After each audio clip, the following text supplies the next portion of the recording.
que o mercado financeiro é dinâmico e que tudo pode mudar em um piscar de olhos. Você já sabe. Bancos, corretoras, bancos de investimentos, são diversas opções. A decisão é sempre sua, mas nós te ajudamos a percorrer esse caminho. Somos pautados pelos seus objetivos, momento de vida e perfil. Diferente de uma instituição tradicional, apresentamos soluções pensando em você, para você. Temos robustez e inteligência para construir uma estratégia personalizada. E para isso, conectamos seu patrimônio às melhores oportunidades. Possuímos uma equipe altamente técnica e especializada, alinhada com seus interesses. Analisamos cenários, compartilhamos conhecimento de mercado e apontamos os caminhos. Nossa estrutura une o melhor de 3 mundos. A arquitetura aberta, que possibilita acesso a produtos competitivos e diferenciados. O Multifamily Office, que oferece exclusividade, disponibilidade e curadoria de produtos coerentes com seu perfil. E o Private Bank, uma estrutura de serviços e soluções globais que nos permitem ter acesso aos investimentos mais assertivos para a construção do seu legado. Nosso propósito é fazer a diferença na sua vida. Prazer. Somos a Monte Bravo, sua assessoria de investimentos.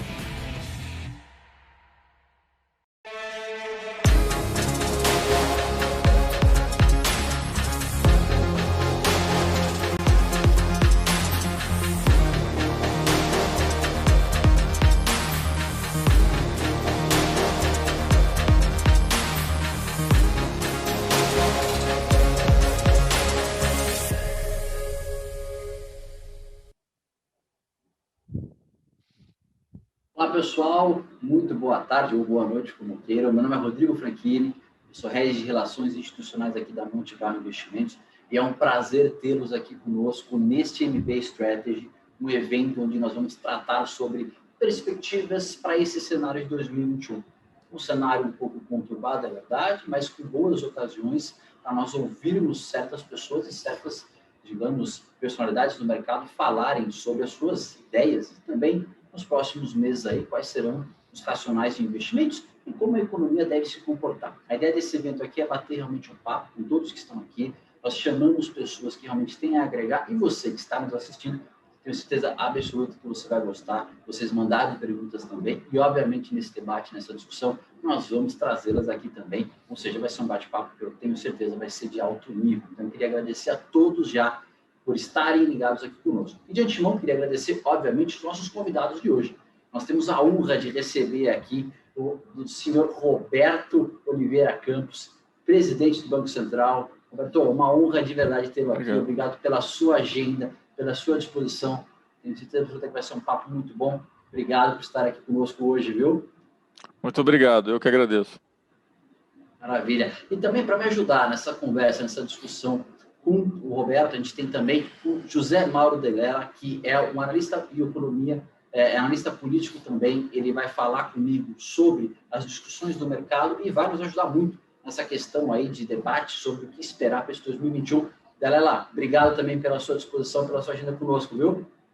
Eu que agradeço o convite, Rodrigo, é uma honra para mim essa oportunidade de conversar com os clientes de vocês, com a presença do presidente do Banco Central aqui conosco. Maravilha, maravilha, obrigado. Bom, pessoal, então, vamos começar a discussão, vamos começar a conversa aqui. E a primeira pergunta que eu queria fazer, Roberto, diretamente para o senhor, é a seguinte questão.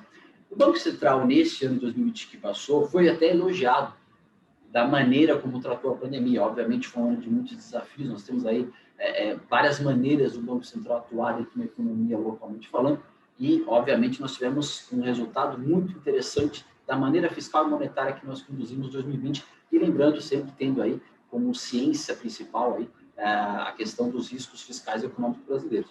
Agora, 2021, a gente inicia também conturbado, com novos desafios, e as pessoas ainda não entendem 100% do Brasil qual o papel diretamente de um banco central, uma entidade desse tamanho e a responsabilidade que ela tem. Eu queria que você falasse um pouquinho, Roberto, sobre os desafios do Banco Central para este 2021 e se, obviamente, claro, a inflação é um deles, já que, poxa, recentemente tivemos a ata do cupom e ali já ficou desenhado que também é um fato que nós merecemos atenção.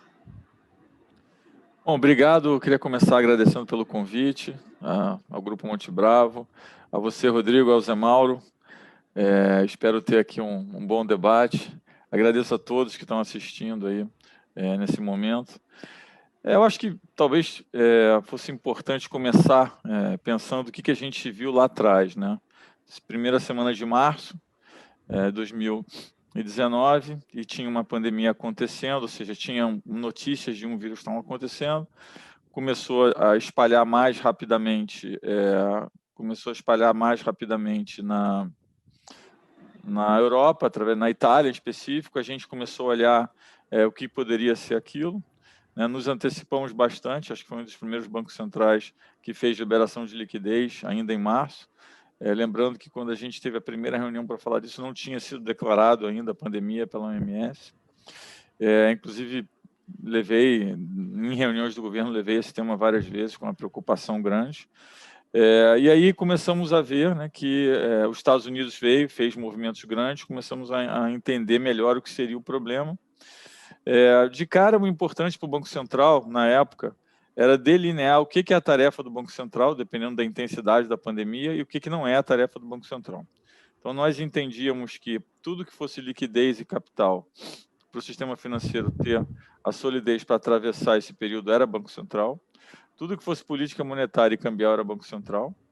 Toda a parte de fiscal, né, ou parafiscal, ou a parte de tributária, com isenção de tributos, que acaba também sendo fiscal, era conduzido, então, pelo Ministério da Economia, e a gente trabalhou muito intensamente junto nos modelos de crédito, né? O que a gente pode fazer de crédito, os programas de crédito. Tinha alguns programas de crédito que envolviam simplesmente liberação de compulsório, que era no Banco Central. Tinha alguns programas de crédito que eram híbridos, né? Que você tinha algum incentivo de um lado. A gente fez um programa de emprego, depois fez um programa PEAC Maquininhas. Então, acho que esse foi o nosso primeiro, o contexto onde tudo começou.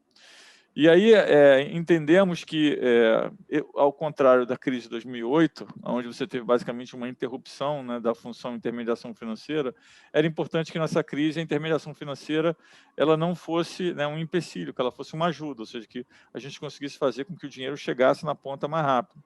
Então, foi muito trabalhado todo o tema de crédito, né? E nós, no final, fizemos 17,5% do PIB em liquidez e quase 20% do PIB em liberação de capital. Lembrando que esse é o potencial se tudo fosse usado, tudo não foi usado, ou seja, tem ainda campo de absorção em algumas medidas. Mas acho que isso foi suficiente. A gente hoje teve os números de crédito do ano fechado, pessoa física subindo quase 11%, pessoa jurídica subindo quase 23%, com inadimplência estável. Tudo bem que a inadimplência você leva um tempo para ver nessa crise, mas eu acho que tem poucos países que apresentam esse número de crédito no meio da pandemia. Então, acho que esse foi de onde nós saímos. E aí, olhando para frente, eu acho que a gente tem uma pergunta muito ampla, então eu vou simplificar para dar para a gente falar sobre outras coisas. Mas a gente tem uma parte global, que é o ambiente super desafiador, porque a gente tem uma pandemia global que a gente ainda não sabe, né, como vai ser a trajetória dela daqui para frente. Eu vinha dizendo que, em algum momento, quando a vacina fosse uma realidade, os mercados iam focar na logística, na possibilidade de vacinar e na logística de vacinar, e menos no fiscal, né? Acho que isso está acontecendo. A gente vê claramente trabalho de bancos de investimento se dedicando em logística, tentando entender quantas pessoas conseguem se vacinar, qual é a ordem de prioridade. Esse é um ponto importante. Ou seja, a pandemia, a vacinação é um ponto importante. Tem um ponto importante que é o estoque de dívida, ou seja, os países gastaram muito, né, nessa crise. Então, como vai ser digerido esse estoque de dívida daqui para frente? Lembrando que é um estoque de dívida muito alto, uma taxa muito baixa. Então, como renda fixa é convexo, quando você tem um estoque muito alto com uma taxa muito baixa, você tem um VAR, ou seja, um value at risk enorme. Significa que uma pequena mudança de taxa para cima gera uma flutuação de preço muito maior do que se a taxa estivesse maior. Então, esse é o segundo ponto. E o terceiro ponto, que eu acho que o mercado começou a precificar, e a gente vem discutindo isso, acho que desde o final de setembro, começo de outubro, é o que os traders gostam de chamar de reflation trade, né? Que eu venho levantando esse ponto. Acho que durante um tempo as pessoas não prestavam, não tinham nem muita paciência para olhar isso, porque tinha uma pandemia acontecendo, mas a gente vê alguns sinais, principalmente no mercado americano, de que tem algumas posições grandes, né, alguns players importantes, né, alguns os movimentos de mercado que nos levam a crer que o mercado está se posicionando para esse reflation trade. O que significa isso na prática? Eu acho que isso é uma interpretação do mercado, que você vai ter uma janela de tempo onde você vai ter concomitantemente muita liquidez, porque os programas fiscais que foram implementados são grandes, ainda tem alguns que estão sendo implementados e vão ser implementados, e ao mesmo tempo você tem o começo da volta da atividade, né, com a visibilidade da vacina. Então, existe um grupo grande de agentes econômicos que entendem que é muito mais fácil coordenar a entrada dos incentivos do que a saída. Então, que provavelmente os incentivos vão ficar um pouco além do tempo e que vai ter essa janela concomitante, onde vai gerar, então, essa maior pressão aí. Eu acho que é isso que os mercados estão precificando. O reflation trade, dependendo da intensidade, né, da onde ele vai parar, isso vai depender muito da percepção do mercado daqui para frente. Ele pode ter efeitos ele pode ter efeitos diferenciados para o mercado emergente. Eu acho que a taxa de juros subindo já está acontecendo, você vê o 10 anos americano já está subindo, o break-even americano já está subindo, mas não é tão claro, por exemplo, se moeda emergente sofre ou não, depende, é um debate um pouco mais longo do que esse. Então, eu diria que esses são os pontos lá fora, né? E acho que, localmente, a gente tem aí o desafio, né, que é um desafio mais difícil para o Banco Central, mais difícil para a equipe econômica, que você pode ter no curto prazo um crescimento não tão robusto, mas uma inflação subindo, né? O que faz esse para-ordenado melhorar é a credibilidade. Com credibilidade você consegue ter, né, um crescimento menor, uma inflação menor. Então, eu acho que tem um prêmio fiscal que foi inserido na curva, pela nossa nova situação fiscal pós-pandemia e que precisa ser tratado. As reformas ajudam, então tem todo um cronograma de reformas que acho que é importante para diminuir esse prêmio de risco, e acho que a gente vai ter tempo para debater mais para frente as coisas mais específicas. Mas eu diria que, de uma forma geral, o desafio é esse, é voltar a crescer, debelar a pandemia localmente, fazer um plano que seja suficientemente bom para crescimento, mas que leve em consideração as nossas restrições fiscais, né, e passar uma mensagem de credibilidade através do progresso das reformas. Não é pouca coisa, Roberto, muito bom. Obrigado pelo seu...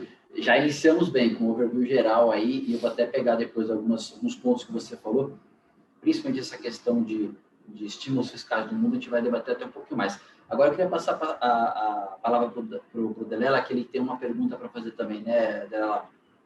Sem dúvida. Eu acho que, tomando por referência esse panorama geral, né, que o Roberto acabou de desenhar, quer dizer, ele fez menção a vários aspectos que são importantes. Quer dizer, a gente tem uma recorrência grande, né, nós como analistas, sempre enfatizar dentre os principais desafios o desafio fiscal, e agora não é diferente, né, a gente teve esse choque fiscal significativo enfrentado ano passado para que houvesse a resposta à pandemia, então a mudança do nível de endividamento, todo esse contexto que você colocou do risco que se torna mais significativo de qualquer alteração na magnitude da taxa de juros em função de ter havido uma mudança mais substancial do tamanho da dívida, né? E também, de alguma forma, do tamanho do déficit estrutural, né? A gente mudou o tamanho do déficit. Quer dizer, eu gosto muito de traçar o paralelo do panorama atual com o panorama de 2009, né? Que, no final das contas, acho que a gente usou muito a referência de 2009, e a minha percepção é que o cenário agora é bem mais difícil do que 2009, né? Acho que em 2009, embora tivesse todo aquele problema da interrupção do financiamento, a crise teve alguns pontos finais, digamos assim, né? A quebra da Lehman, assim, o mercado ainda foi tenso nos períodos seguintes, a economia demorou um pouco mais para recuperar, mas quando a gente olha retrospectivamente, claramente aquele setembro de 2008 foi meio final da crise. Essa crise, como ela está vinculada à pandemia, ela tem muito mais incerteza, né? Eu acho que o teu cardápio de riscos aí é muito amplo, é enormemente amplo, e tem muita coisa lá fora. Quer dizer, você mencionou um cenário muito provável de pandemia, mas você tem outras hipóteses de pandemia, fica essa discussão recorrente sobre cepas mais contagiosas, então a necessidade de que você possa ter de novo situações de fechamento maior, né, que se contrapõe ao cenário de normalização com vacinação. Quer dizer, então, realmente é um cenário muito complicado. Aí, mencionando mais uma coisa sobre o ponto de vista do mercado, vocês fizeram um movimento importante recentemente, que foi a retirada do Forward Guidance, né? Hoje o Fox soltou uma publicação interessante mostrando o impacto favorável do Forward Guidance na formação de preço da curva de juros, mas agora, em função de todas essas incertezas que você desenhou, parece bastante plausível o Banco Central ampliar o seu grau de liberdade, então acho que foi uma decisão bastante bacana também.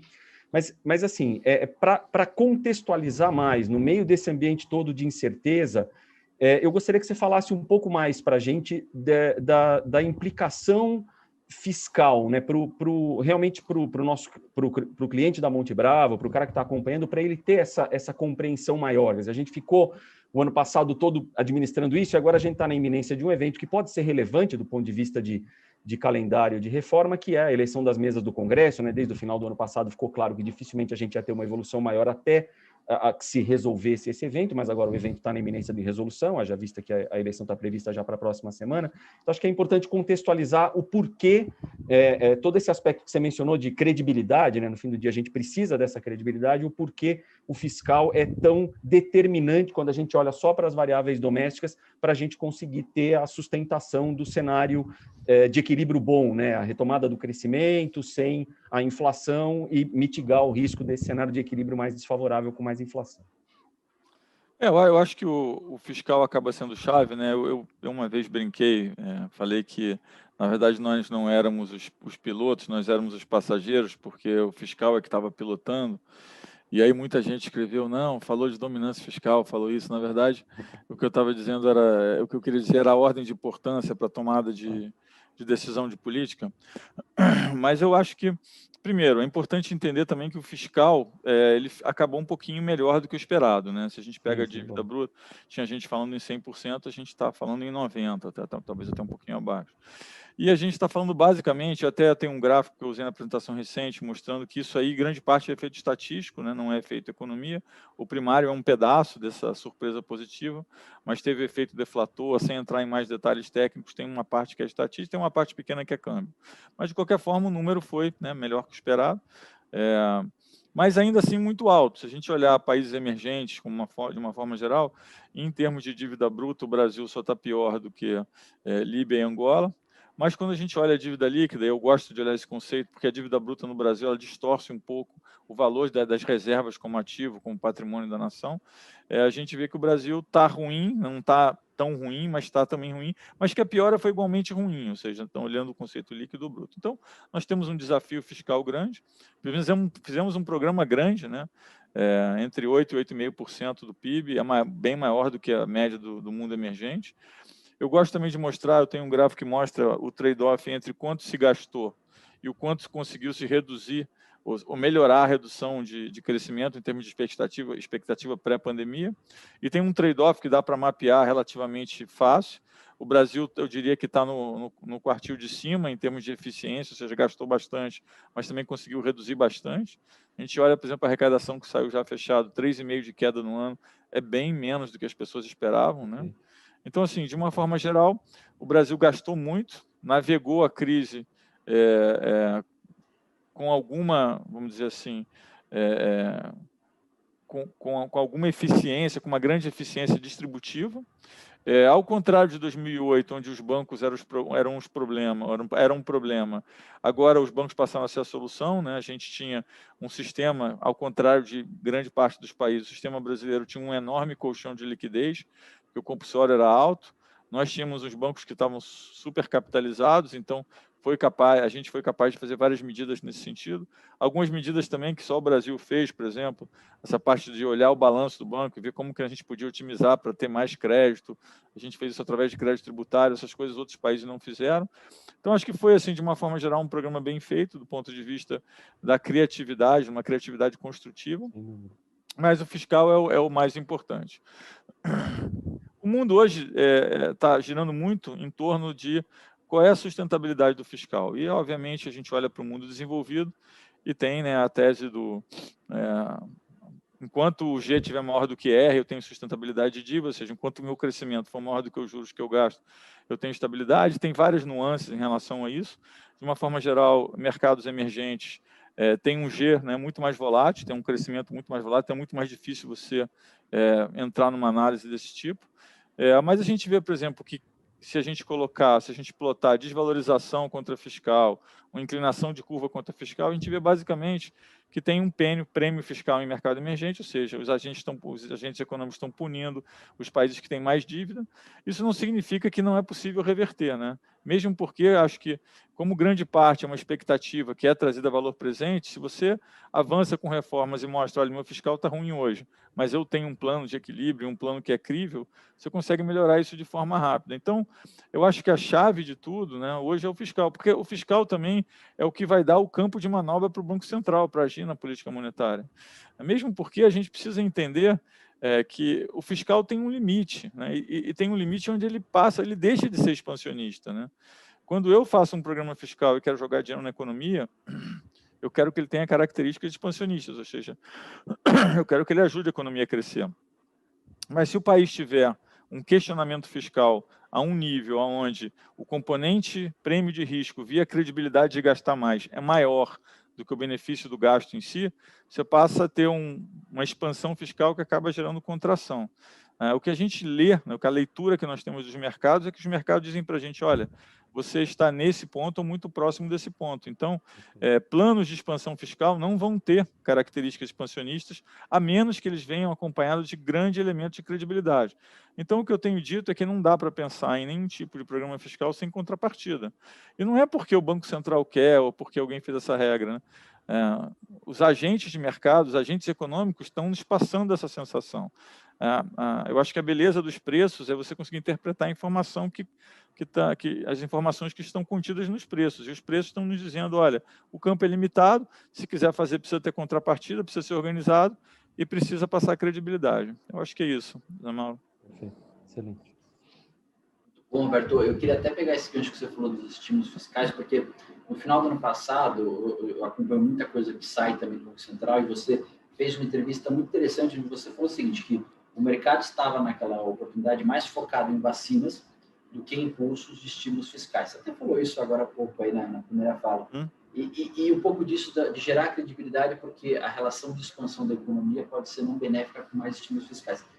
E a gente está vendo agora que existe mais pressão por estímulos fiscais, aqui e lá fora também. E você tem o endividamento dos bancos centrais, crescimento ali dentro, endividamento também de outros países e também o percentual do PIB.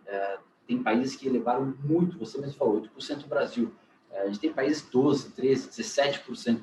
Como é que você está vendo essa questão global de ainda pedirem, ainda demandarem mais estímulos fiscais numa economia que já está bem líquida, né, eu diria. Hoje, se a gente olhar a questão global, a gente tem estimados mais de 18 trilhões em juros zero ou negativos.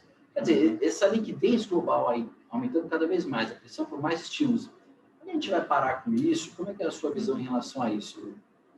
Não, excelente pergunta, Rodrigo. Eu acho que eu começaria pelo fim aqui, dizendo o seguinte, essa crise ela foi uma aceleradora de tendências, de uma forma geral, né? Então, você tem uma tendência de tecnologia que foi acelerada, você tem uma tendência de estrutura de mão de obra que estava acontecendo, que foi acelerada também. Então, o que significa isso? Já começando pelo fim, depois voltando para o argumento principal. Que a gente passa a ter um equilíbrio que foi acelerado, onde você tem uma recuperação que é intensamente baseada em tecnologia, onde você tem aí um displacement, ou seja, você tem um pedaço da mão de obra que fica de fora nessa volta. A gente está vendo, por exemplo, nos Estados Unidos, se você pegar o desemprego persistente está crescendo, o desemprego de baixa renda está crescendo, na Europa também, na Ásia, vários países mostram a mesma coisa. Então, assim, a gente tem uma característica global da volta, da recuperação dessa crise, que ela vem acompanhada de tecnologia, mudando um pouco o padrão, né, o comportamento de mão de obra e tirando, né, quando o país tem uma parte informal grande, a parte informal sofre primeiro. Quando tem menos informal, a gente vê que é a parte de baixo que sofre mais. Então, nesse ciclo, você tem padrão de consumo diferenciado, mais tecnologia, uma recuperação que tira um pedaço da mão de obra, né, do jogo, e o governo compensando esse fato de ter um pedaço da mão de obra fora com auxílios, ou com programas fiscais, ou com voucher. A gente abre o jornal hoje no mundo e tem vários países discutindo se vai ter voucher, imposto de renda negativo, tem várias ideias. Isso significa um equilíbrio de recuperação, onde você vai voltar rapidamente em termos de crescimento para o V, mas a sua estrutura vai ficar diferenciada, você vai ter mais desemprego e mais dívida do governo, né? E aí, já voltando um pouco e pensando no todo, não só de mais dívida do governo, como mais dívida de empresas, né? Um dos temas que nós nos preocupamos muito, e inclusive é um slide que eu sempre apresento também, e que os banqueiros centrais, de uma forma, começaram a falar, eu diria, nos últimos 2 meses, que será que na hora de ajudar, na hora de fazer esses programas de ajuda, nós criamos muitas empresas zumbis, ou seja, será que tinham empresas que não eram viáveis e que a crise só acelerou um processo que já ia acontecer, e nós colocamos dinheiro nessa empresa e demos uma sobrevida a ela de tal forma que não vai gerar eficiência no crescimento para frente? Então, obviamente, é muito difícil o contrafactual disso, mas uma coisa que a gente consegue ver, claro, olhando o Russell 3000, por exemplo, que é um índice de empresas pequenas, é que você olha que o número de empresas de falências, de pedido de falência, não aumentou, ou seja, por incrível que pareça, ele ficou mais ou menos estável, mas o nível de endividamento das empresas subiu uma barbaridade, né? Ao ponto que você tem alguns índices de empresas menores com alavancagem de 17 vezes EBITDA, né? Para um retorno, se você olhar Enterprise Value não é tão bom para empresa pequena, mas você olha retorno, uma base de ativos, o retorno no fluxo, você está falando de um retorno que uma empresa mais alavancada, que tinha um retorno anteriormente de entre 10% e 15%, agora está em torno de 6% e 7%. Então, se eu tenho uma base muito mais alavancada e um retorno muito menor, significa que a hora que eu subir os juros, como os juros está baixo, ele vai comer muito mais desse retorno. Então, isso levanta uma preocupação, porque a hora que tiver uma normalização de juros nos Estados Unidos e tem um início de um movimento que já começou nos Estados Unidos, isso pode gerar, né, um problema de crédito, está mais hoje localizado nas pequenas e médias empresas do que nas grandes. Então, a gente não acha que esse é o cenário mais provável, mas nós estamos observando, porque eu entendo que esse tema da dívida, que é pouco falado, é um tema preocupante, porque a gente está saindo dessa pandemia, eu nem sei se a gente está saindo ainda, mas a gente está numa fase que aparentemente hoje a gente consegue ver uma luz no fim do túnel, mas com uma dívida muito mais alta.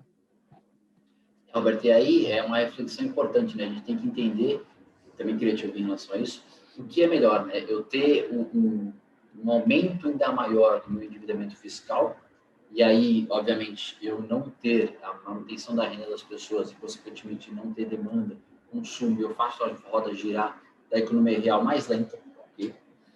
Ou se os benefícios da manutenção do teto eles seriam mais benéficos no médio e longo prazo. Acho que a discussão principal do Brasil, como você falou muito bem, a questão fiscal é o principal ponto que a gente tem que entender daqui para frente em relação a essa questão de ser um país competitivo, mas ao mesmo tempo ter esse crédito como nação de que as coisas aqui vão andar bem, vão dar certo. Para quem não sabe, a gente teve um gasto absurdo com o auxílio emergencial. O Tesouro Nacional tem um vencimento de curto prazo para pagar aqui também muito grande. Então, essas questões, elas não são bem expostas na maior parte da população, e são questões intrínsecas graves, né? Acho que o fiscal é o ponto principal, e essa reflexão de qual vale mais a pena, né? Eu abrir mão, no curto prazo, de uma demanda, de uma renda na mão da população, mas no longo prazo isso é benéfico para mim como país, pelo meu fiscal, ou eu troco o jogo agora, gasto mais agora, e lá na frente eu tento resolver. Esse tentar resolver não dá muito certo, né, Roberto? Não, eu acho que a gente está num ponto de inflexão onde essa relação de troca já não é tão mais existente. Mercados emergentes, ela já é mais frágil do que em mercado desenvolvido. No mercado específico, no caso do Brasil, com uma dívida de 90%, eu acho que essa relação de troca ela fica bem mais difícil de ser quantificada e fica um risco bem maior, né? Então, eu acho que a chave é a credibilidade. Obviamente, nós entendemos a pandemia. O ministro Paulo Guedes tem dito que se precisar fazer alguma coisa, ele vai olhar. Eu tenho dito que eu não consigo ver nada que seja frutífero, ou seja, que gere realmente os objetivos desejados sem algum tipo de contrapartida. Eu não vejo, né? Acho que os mercados têm passado essa informação para nós. Mas acho que, no final das contas, também, o governo brasileiro fez um trabalho muito bom quando a gente pensa na dificuldade que é de fazer um plano de 8% do PIB, um pouco mais de 8% do PIB, com a velocidade e agilidade que a gente teve, fazer o dinheiro chegar na ponta para dezenas de milhões de pessoas. Então, eu acho assim, que o programa foi bem feito. A parte de crédito do Brasil, a gente tem recebido vários comentários de outros países que foi bem feito e que é um dos melhores, a gente fez de uma forma eficiente. Então, acho que o trabalho foi bem feito, a implicação é um fiscal pior. Nós temos aí uma pauta, né, para ser votada no curto prazo, que eu acho que pode ser um indutor de credibilidade, no sentido de encontrar um caminho mais estável daqui para frente. E acho que é importante, por último, dizer que o nosso crescimento tem que ser privado, né? A gente não tem espaço na máquina pública, e mesmo que tivesse, não é, né, a nossa equipe econômica não acredita que essa é a saída, mas mesmo que acreditasse, não teria espaço na situação atual. Então, nós precisamos do crédito privado. O crédito privado precisa credibilidade. E credibilidade precisa mostrar que as regras do jogo valem, que você é sustentável fiscalmente falando no médio prazo. Então, uma coisa leva a outra. Então, nós achamos que temos aí uma janela de oportunidade depois da eleição da Câmara para apresentar aí um grupo de reformas. O ministro Paulo Guedes tem falado sobre isso. E eu acho que isso claramente pode levar a uma saída. O ano de 2021 ele tem um elemento de carregamento de crescimento que leva mais ou menos alguma coisa entre 2,7 e 3. A gente vai ter aí um crescimento que eu acho que no começo ainda vai sofrer um pouco, porque a gente teve um efeito da volta da pandemia nesse primeiro tri, mas depois, eu acho que se as medidas forem feitas e a gente gerar credibilidade, a gente pode acelerar. E eu acho que vai depender do que o governo conseguir fazer em termos de demonstrar aos agentes financeiros que nós temos um plano e que esse plano tem credibilidade. Eu acho que essa é a saída. Eu acho que o esforço está sendo feito nesse sentido e eu acho que tem uma grande probabilidade de sucesso. Acho que você falou a palavra certa, né? Segurança nas instituições e credibilidade de uma maneira geral. Daniela, passo para ti a palavra aí, meu caro, por favor. Legal. Eu agradeço. Eu gostaria de aproveitar Roberto, você fez um desenho bem interessante, né, do impacto da pandemia sobre a economia, sobre o mundo, né, essas mudanças, aceleradora de mudanças, né, eu gostei bastante dessa abordagem, que algumas coisas que já vinham acontecendo, notadamente no âmbito do emprego. E aí, eu acho que isso gera uma questão que é interessante, né, você mencionou claramente, eu até anotei aqui, mais desemprego e mais dívida, né, portanto, maior... o que eu acho que é interessante questionar isso parece compatível com a demanda por uma atuação fiscal mais intensa em países que têm esse espaço, né? E nesse caso, a gente tem esse fato novo, adicionando também um grau de incerteza em relação ao final do ano passado, que é a formação do Congresso com onda azul nos Estados Unidos, que, em teoria, pode permitir uma mudança de políticas, né? Logo que teve a eleição, ficou aquela ideia de reprodução do início do governo Obama, que a gente tinha um Congresso Tea Party, que foi limitante a uma agenda fiscal mais ambiciosa. E agora não, né? Agora com a onda azul isso pode avançar de maneira um pouco mais intensa, mas a contrapartida disso pode ser uma implicação mais forte sobre as expectativas, como você já mencionou no break-even, e por consequência na curva longa, né? Em que magnitude essa preocupação está maior, né? Assim, várias vezes você falou, acho que isso é bem interessante, nós somos um país emergente, temos sempre que entender isso, né? Perceber isso, os movimentos nossos são sempre muito condicionados a esse tipo de situação, e essa pode ser uma variável que pode influenciar em algum momento do tempo os países emergentes. Acho que esse é um fato novo, a história da onda azul. Gostaria também de ouvir um pouquinho de você, acho que está no contexto também do que você mencionou. Eu acho que o que dá para ver da onda azul mais claramente é que uma volta do multilateralismo, né, uma volta clara, né, uma preocupação maior com o meio ambiente, né. Acho que uma coisa, né, a gente falou da aceleração de tendências, uma coisa que a sociedade demanda que seja um ingrediente dessa retomada, claramente, que seja inclusiva e sustentável. Então, a gente vê mais e mais esse debate em todos os países, né. É curioso, eu até tinha um gráfico que estava gerando muita polêmica na apresentação e eu tirei, que a gente fazia uma comparação de quem gastou mais, né, na crise e se era um governo de direita ou de esquerda. E eu acho que a tendência natural das pessoas era falar que era de esquerda. E foi de longe o de direita, né? Aí tem a interpretação de porque quando você é de direita e a oposição é de esquerda, é mais fácil passar as coisas no Congresso, porque a oposição não tem como ir contra isso. O fato é que isso aconteceu, eu não vou entrar. Então, eu acho que tem esse ponto da expansão que é gerada, que é super importante. Mas eu acho que, no fim, o que vai prevalecer é a capacidade, né, dessa onda azul em termos de fiscal e a efetividade disso. Nós vemos que os governos lançam vários programas. Alguns programas são mais efetivos, outros são menos efetivos. Se a gente olhar, por exemplo, os programas que os Estados Unidos lançou, é melhor errar por ter mais programas no meio da crise do que por ter menos. Alguns programas tiveram absorção boa, outros tiveram absorção quase zero, né? O próprio programa de emprego, que era muito parecido com o PESE, que nós tínhamos lançado aqui, os Estados Unidos teve muito pouca absorção. E aí eu acho que o tamanho do pacote e a característica redistributiva, né? Esse pacote que está sendo desenhado agora, ele é um pouco diferente dos anteriores nos Estados Unidos. Ele é muito mais estados e municípios, ele tem uma característica muito diferente. Mas é uma enormidade, né? Se você pensar que a gente está falando de um pacote dos Estados Unidos, que é o tamanho do PIB do Canadá, né? Então, assim, é um volume muito grande. Eu acho que o mercado reage, primeiro pensando qual é a implicação, né, desse dinheiro todo na economia, qual é a necessidade disso e qual é a característica distributiva que ele vai ter.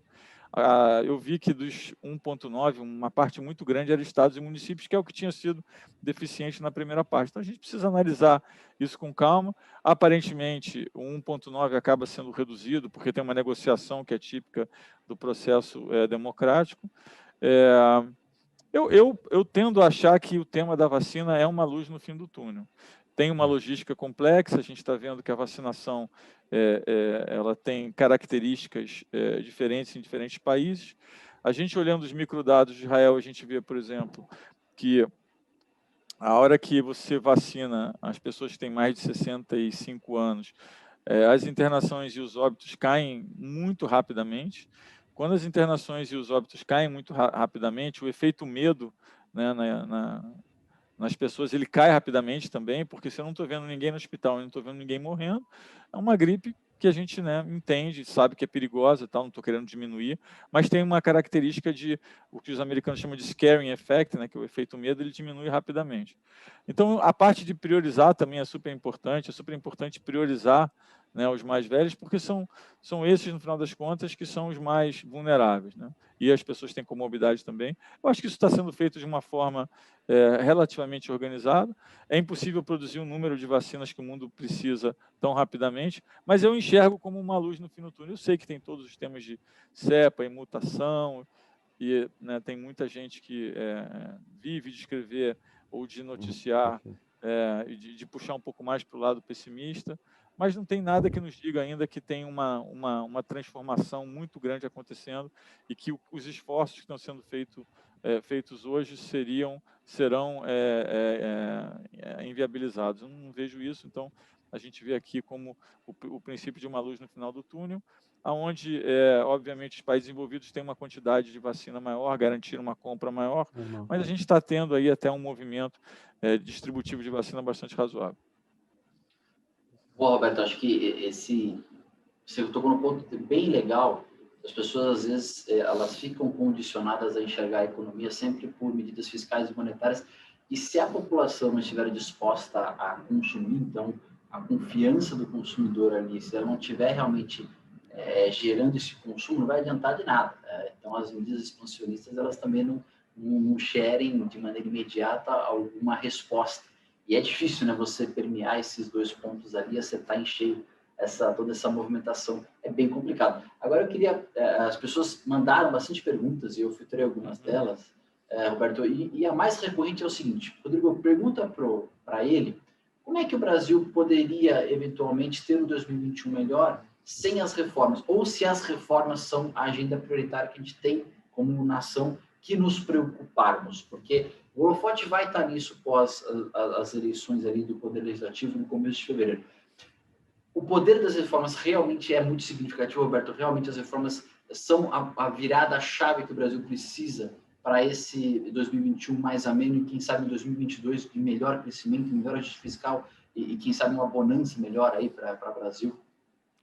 Eu diria que a gente se preocupava desde o começo com 4 dimensões, né? A primeira que era o primeiro grande grupo de gastos, entendendo que nós não tínhamos espaço nenhum de inovação em termos tributário, nada disso. Então, a gente se preocupava com os grandes grupos. O primeiro grande grupo de gasto era a Previdência, e foi endereçado. A economia da Previdência até aparentemente está um pouco melhor do que esperado, quando a gente pega os números, né? Isso refletiu nos números recentes, e para frente ela tende a melhorar até um pouquinho mais. Então, fizemos a Previdência. Existe um questionamento se precisa fazer uma outra, mas eu acho que o importante é que foi feito. Foi feito, inclusive, melhor do que o esperado. Tinha um segundo grupo de gastos grandes, que era os juros com a dívida, e a gente entendia que precisava começar a falar de previdência e falar de sustentabilidade e de crescimento privado para poder reduzir os juros. Teve uma parte da redução que foi feita por isso, teve uma parte que foi feita por um espaço de ato, ou seja, uma crise maior. E aí tem um gasto com a máquina pública, que é super grande e super ineficiente, que já foi mencionado por todos. Não é uma tarefa do Banco Central, mas eu acho que a reforma administrativa e as reformas que tocam nesse ponto são super importantes. E aí você tem as micro-reformas para ter certeza que você tem eficiência no seu campo de negócio. Aí você tem, por exemplo, o gás, você tem a parte de cabotagem, você tem o saneamento, você tem a parte tributária é super importante. Então, a gente tem essas micro-reformas que a gente chama de reformas doing business, que elas são super importantes, porque, no final das contas, né, a forma de fazer negócio no Brasil ela está ineficiente. O Brasil precisa agilizar.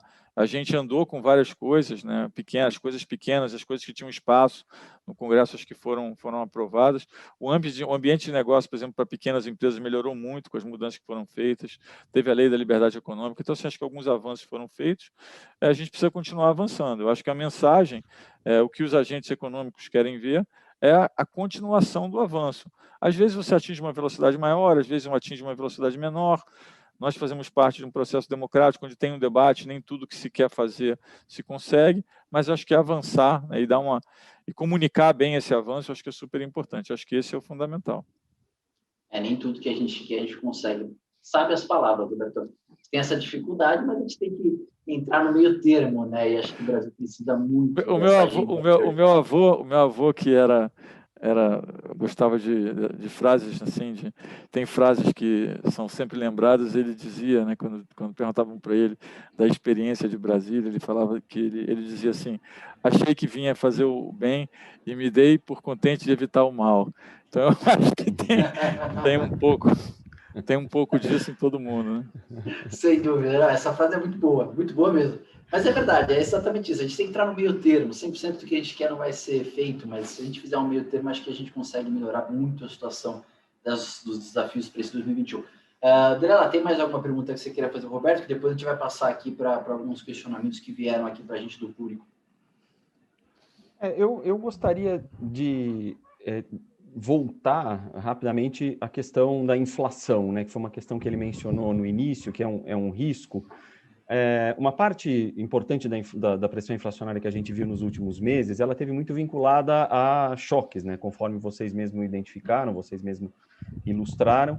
Inclusive, uma boa parte desses choques vem de fora, né? Uma parte está vinculada a preços de commodities que estão associados à expansão de investimento em infraestrutura na China ou questões disruptivas. Teve toda uma discussão na origem, Roberto, eu acho que isso que valeria a pena.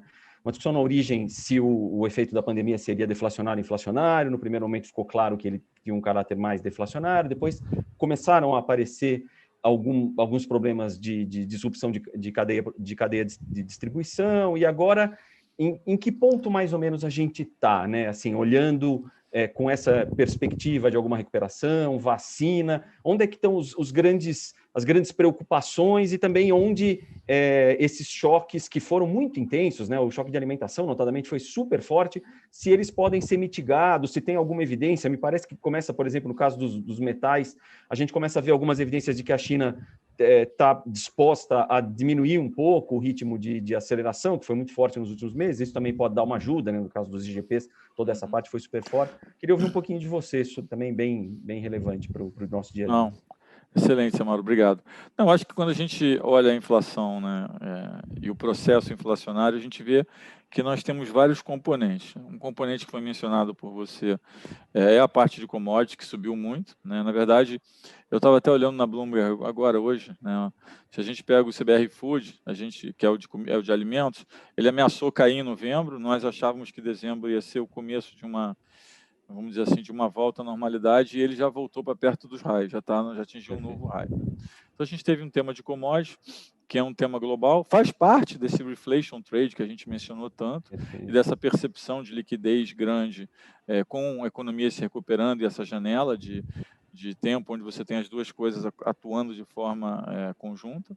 Tem um tema da desvalorização do câmbio, que também acrescenta bastante ao tema de commodities.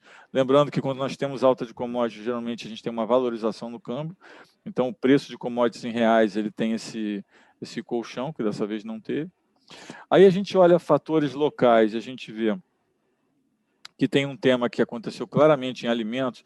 Lembrando que se a gente pegar a inflação, né, de 2020 fechado, 4,52, a gente tem 2,5 que é alimentação em domicílios, e tem uma parte forte que foi aquela surpresa de, gasolina administrados, né, que tem uma surpresa, e teve uma surpresa também nas bandeiras, né? Então, a gente olha, de fato, o que é a inflação de serviço, o que é industrial e tal, e a gente vê que está em níveis baixos, industriais começou a subir um pouquinho agora, até mais de forma disseminada, mas a gente consegue entender. Então, olhando a parte de alimentos, a gente vê que no ano passado a gente teve essa enorme transferência de renda que foi feita, né, 8% do PIB, e que teve um impacto grande nesse consumo de alimentos. A gente consegue diferenciar quando a gente olha a categoria de alimento. Você vê exatamente, por exemplo, teve uma época que a gente via claramente que o arroz subia muito, que é uma comida, né, é mais consumida pelas pessoas de mais baixa renda, e alguns tipos de macarrão, alguns tipos de massa que eram mais alta renda não subiam. Então a gente via claramente o efeito do que estava sendo feito, que era um programa grande, redistributivo, que gerava esse efeito.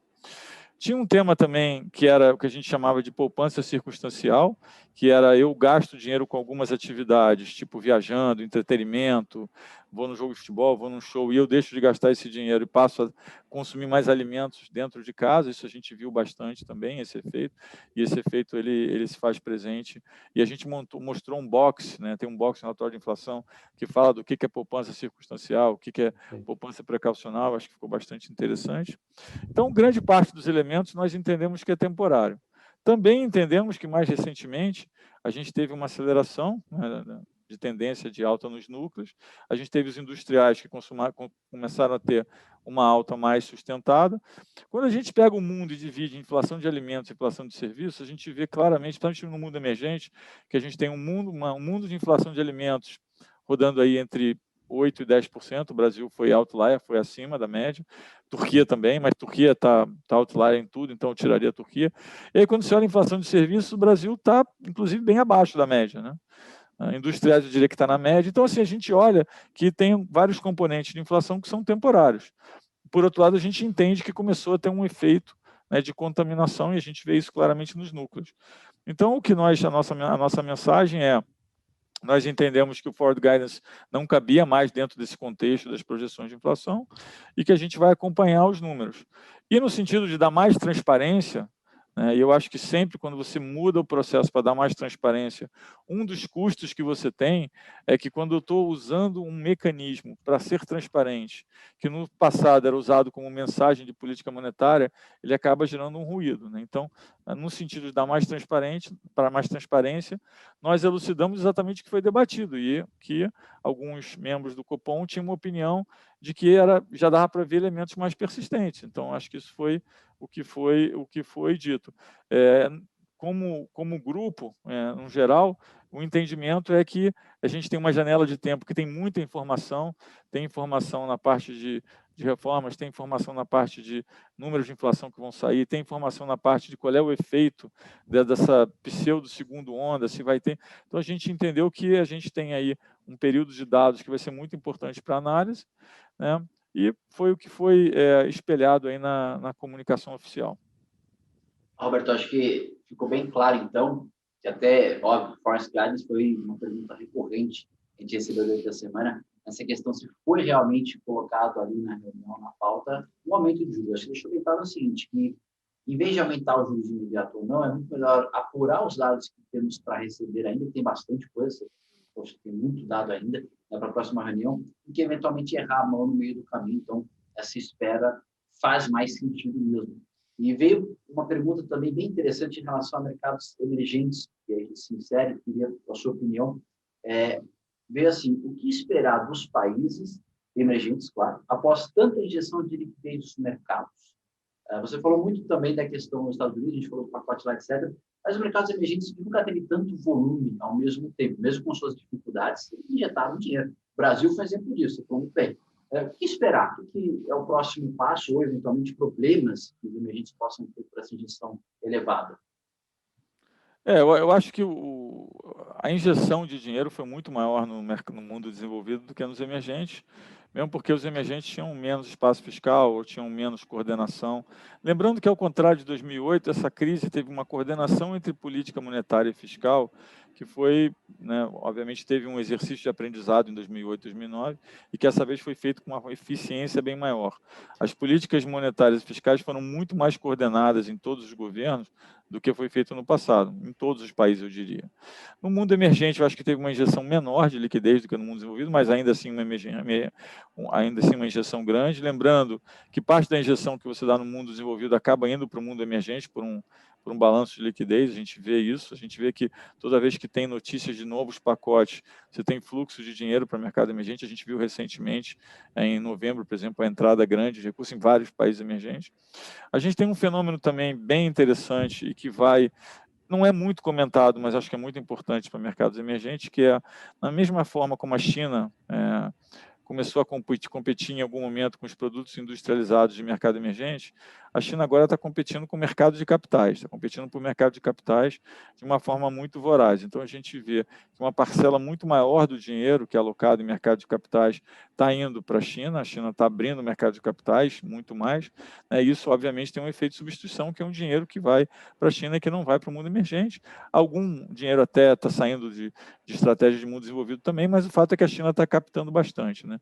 Então, a gente tem aí uma mudança nesse equilíbrio. Eu acho que o grande desafio do mundo emergente é superar essa crise, se organizar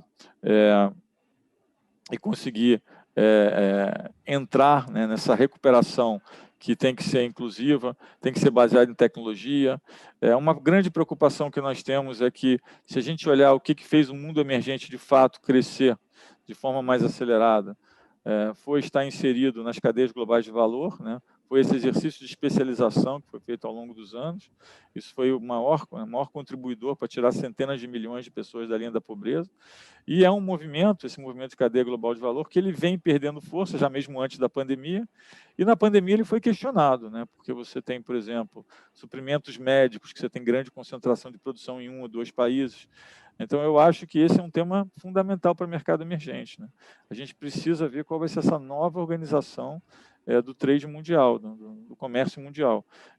Seria muito maléfico, seria muito ruim para o mercado emergente se a gente tivesse um movimento de cadeias globais de valor que fosse uma reversão desse movimento de especialização que nós tivemos ao longo dos últimos anos. Acho que isso também é relevante. Bom, Alberto, muito bom mesmo. E para quem está ligado aí conosco, sabe que a gente tem outro painel aqui na sequência, a gente está terminando esse daqui. Eu vou fazer o último questionamento, até para não estourar muito horário. Eu sei que gentilmente cedeu a agenda dessa 1 hora, Roberto. Então, no relatório trimestral do PIB que nós tivemos no terceiro trimestre, a gente viu uma elevação da capacidade de poupança. Você falou muito bom do tema de poupança circunstancial. A gente sabe que, eventualmente, para uma parte da população brasileira, o auxílio emergencial até aumentou a renda da população. E a equipe econômica crê que esta capacidade de poupança que foi gerada, ela possa justamente virar o consumo nesse início de ano, o que poderia facilitar também que o auxílio emergencial fosse menor, não precisasse ser de 6, 7 meses ou muito mais do que isso. Na tua visão, isso é factível realmente? Existe essa capacidade, existe qualidade nessa poupança gerada para gerar um consumo por um certo período que vai ajudar também na retomada? E se explicasse um pouquinho esse ponto de capacidade de poupança que foi gerada aí no final do ano passado? Nós fizemos um exercício que era, primeiro a pergunta que foi feita é: que tipo de poupança é essa, né? Então, nós entendemos que tinham dois tipos de poupança.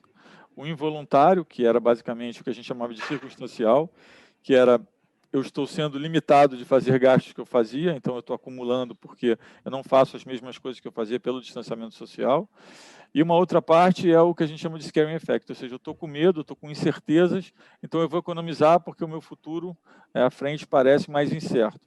E a gente viu que grande parte do que foi feito de poupança no primeiro momento foi circunstancial, veio sendo acompanhada de uma precaucional depois disso, e a volta circunstancial voltou quase toda, você tem algum espaço de poupança precaucional, ou seja, você tem algum espaço ainda dos que pouparam, e eu diria que até menor, quando nós fizemos exercício, a nossa conclusão é que era menor do que a gente achava que era a gente achava anteriormente, né, mas você tem ainda esse espaço de poupança precaucional, que é o scaring effect, o efeito medo. Quando a gente olha essa poupança, e é comum isso, os exercícios que foram feitos nesse mesmo sentido em outros países, e eu não vi muito de mundo emergente, mas vi muito de mundo desenvolvido, mostram que essa poupança precaucional, ou seja, esse efeito do medo, é uma poupança que é mais concentrada na alta renda, mesmo porque é onde você tem mais espaço para poupar e onde você talvez tenha mais informação para gerar aquele comportamento. Então, como é uma poupança mais gerada em alta renda, ela não tem essa capacidade redistributiva na volta, né? Então, acho que esse é um ponto, a gente entende que tem um espaço, é menor do que a gente imaginava anteriormente, e ele deve vir à medida que as pessoas enxerguem, né, a luz no final do túnel, que hoje a gente entende que está aí simbolizado pelas vacinas. E um outro tema é que o governo fez um programa de transferência, que foi mencionado, o governo fez um programa de transferência muito grande, né, e, ao contrário de outros países, ele teve uma estruturação muito diferenciada. A gente vê que o nosso programa foi muito mais pessoa física do que pessoa jurídica, né, ao contrário de outros países, e ele foi muito, muito voltado para classe muito mais embaixo, ou seja, para baixa renda de verdade. Tanto é que se a gente pegar entre 0 e R$500, em 500 mil e 1.500, dividindo esses 3 brackets, você vai ver que de 0 a 500, de 500 a 1.000, passaram a ter um rendimento, inclusive muito, em alguns casos, muito acima do que era antes da crise. Então, você teve até um efeito de levantar um pouco a linha, as pessoas na linha da miséria, por esse efeito distributivo. Esse é um efeito temporário, né? Ele não gerou alguma poupança para as pessoas que entendiam que isso não era definitivo, acho que foi comunicado assim desde o começo, mas, por outro lado, teve menos dinheiro indo para empresas e isso foi compensado na parte de crédito. Uma coisa que nós fizemos muito bem nós fizemos um programa de distribuição direta muito pessoa física, mas nós fizemos um programa de crédito para empresas que eu acho que funcionou bastante bem, inclusive tem sido comentado aí por outros países, o exemplo que o Brasil deu nesse sentido.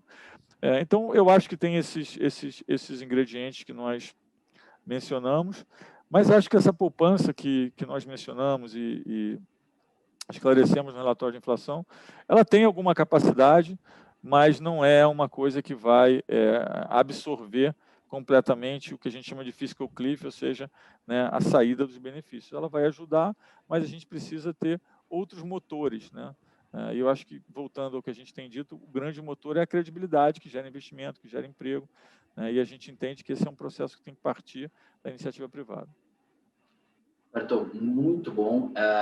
Assim, uma aula de verdade, acho que foi um dos melhores eventos que nós fizemos aqui. Pena que só tem 1 hora, senão a gente ia ficar aqui até 11 horas, meia-noite, falando sobre vários momentos da economia também, sobre vários cenários e perspectivas. A gente, para quem está nos acompanhando, tem outro painel na sequência, mas, claro, eu vou deixar um campo aberto de minutos aqui para você deixar um recado final para o pessoal. Queria já agradecer imensamente a sua agenda, a disponibilidade da equipe, de você também. De verdade, foi um evento muito bom. Queria agradecer demais você ouvir o Multibravo e aceitar esse convite. Obrigado mais uma vez, viu? Eu acho que aproveitar os minutos finais para passar uma mensagem de otimismo. Eu acho que nós nos reinventamos, fizemos muitas coisas de forma muito acelerada, atingimos programas que nós nunca imaginaríamos que pudessem ser atingidos em tão pouco espaço de tempo, criamos programas de crédito, criamos programas de segurança de emprego, fizemos um programa de transferência de renda enorme e fizemos várias modificações micro que não são percebidas no curto prazo, mas que são percebidas ao longo do prazo. Então, eu entendo que é super importante continuar a mensagem de credibilidade, Mas eu diria que, se a gente olhar para trás, muito também foi feito.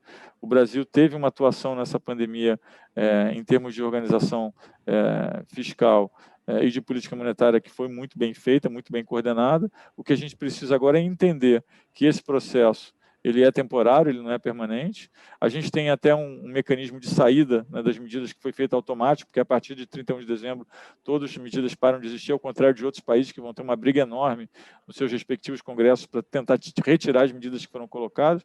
Então, acho que o Brasil fez de uma forma eficiente. Nós temos aí uma agenda para esse ano que é importante, né, prosseguir com a agenda. Então, passaria uma mensagem de otimismo, que o governo está bem estruturado, nós pensamos de uma forma muito coesa em relação ao que precisa ser feito, né, e que as pessoas invistam. É isso. Perfeito, acho que essa frase final é muito boa, que as pessoas invistam, acreditem e invistam, é exatamente isso que a gente precisa. Vilela, queria também te agradecer imensamente pela sua ajuda intelectual conosco aqui, pela sua agenda também, pela sua predisposição com a Monte Bravo, e deixa também um recado final para o pessoal, Vilela, obrigado mais uma vez pela agenda, viu? Tá legal, eu que agradeço o convite, também gostaria de parabenizar a Monte Bravo pelo evento, né, agradecer a oportunidade de ter essa conversa, ter essa aula, como você falou, né, todos esses esclarecimentos. Acho que o público de vocês, os clientes de vocês, os assessores tiveram uma oportunidade absolutamente incomum, né, de absorver uma série de visões super importantes. Aí, então, foi uma honra para mim ter participado, eu agradeço bastante, deixo para todo mundo também esses votos de otimismo e de decisões de investimento para todo mundo aí durante o ano de 2021. Perfeito, maravilha. Bom, pessoal, você que nos acompanha nessa última hora, continue conosco, porque em 5 minutos nós teremos o segundo painel. E aqui nós falamos muito sobre cenário macroeconomia de uma maneira geral.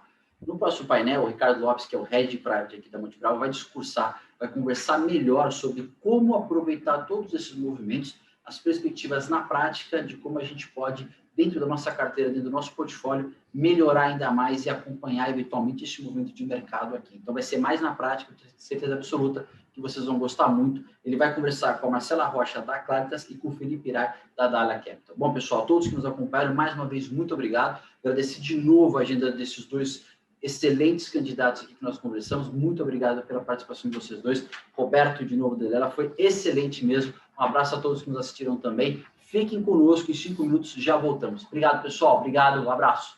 Obrigado a todos. Muito obrigado. Boa noite.